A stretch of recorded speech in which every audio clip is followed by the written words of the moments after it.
let rho of r is equal to q by pi r to the power 4r.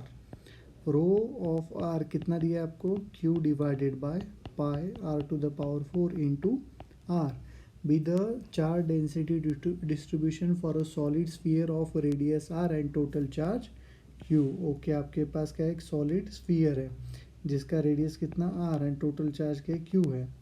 For a point p inside the sphere at a distance r1 from the centre of the sphere. Okay, तो ये क्या है, देखो ये centre है, एक point P दिया आपको, यहाँ पर पॉइंट P है, इनसाइड है, at a distance r1. The magnitude of electric field is. Okay, तो अगेन हमें यहाँ पे मैग्नीट्यूड ऑफ इलेक्ट्रिक फील्ड निकालना है तो गॉस लॉ का यूज़ करना पड़ेगा, इसीलिए गॉसियन सरफेस मैंने कंसिडर किया. तो ये ब्लू कलर का स्फीयर जो है ये क्या है आपका गॉसियन सरफेस है. अभी ब्लू कलर के स्फीयर का रेडियस कितना है, r1 है, राइट. तो गॉस लॉ क्या कहता है, integral of E dot D S is equal to क्या होता है, charge enclose divided by epsilon naught. तो सबसे पहले हम लोग क्या करेंगे, चार्ज इनक्लोज निकालेंगे. तो charge enclose by the Gaussian surface कितना आता है वो देखो यहाँ पर. तो हमें पता है कि डेंसिटी का एंड चार्ज का रिलेशन क्या है, तो Q is equal to integration of क्या होता है, रो इंटू डी वी होता है, right. Integration of rho into D V. अभी वॉल्यूम कितना है ये स्फीयर का, वो होता है 4/3 पाई आर क्यूब. अगर मैंने इसको डिफरेंशिएट किया विथ रिस्पेक्ट टू आर तो ये क्या आएगा, D V by D R is equal to 4/3 pi r cube का डिफरेंशिएशन क्या होगा, 3r² होगा. तो ये 3 कैंसिल होगा तो डी वी क्या आ जाएगा यहाँ पर 4 पाई r² डी आर आ जाएगा. तो यहाँ से हमें क्या मिला, हमें मिला है डी वी का वैल्यू, राइट. हमें क्या निकालना है, क्यू का वैल्यू निकालना है. तो Q can be written as integration of rho क्या है देखो आपके पास, Q by pi R to the power 4, Q divided by pi R to the power 4 into R into 4 pi r² D are.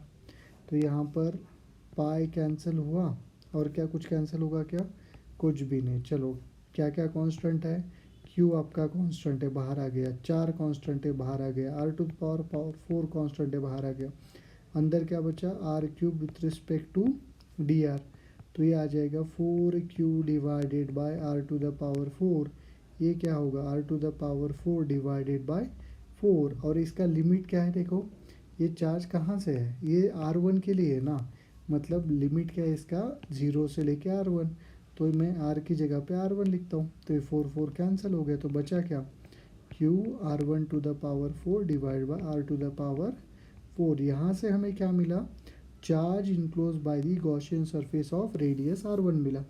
एक बार charge मिला तो फिर 80% तो हो गया क्वेश्चन सॉल्व अपना. देखो ये आ गया बाहर, बाद में इसका एरिया कितना होगा, तो एरिया है 4 पाई छोटा r² is equal to charge enclose कितना मिला, Q r1 to the power 4 divided by r to the power 4. Q r1 to the power 4 divided by r to the power 4 divided by क्या आएगा, epsilon not, right. तो ये E क्या आ जाएगा देखो, 1/4 pi epsilon naught into r² into Q r1 to the power 4 divide by r to the power 4. तो ये अच्छा ये भी क्या है आपका r1 ही है यहाँ पर, ये r1². तो ये r1² और ये कैंसिल हो गए तो कितना बचा 2. तो ये E कितना आएगा, E will be 1/4 pi epsilon naught into Q r1 का square divided by r to the power 4, right. तो ऐसा कोई ऑप्शन है क्या, Q r1 to the power 2 divided by 4 pi epsilon naught r to the power 4. Option C is a correct one, right.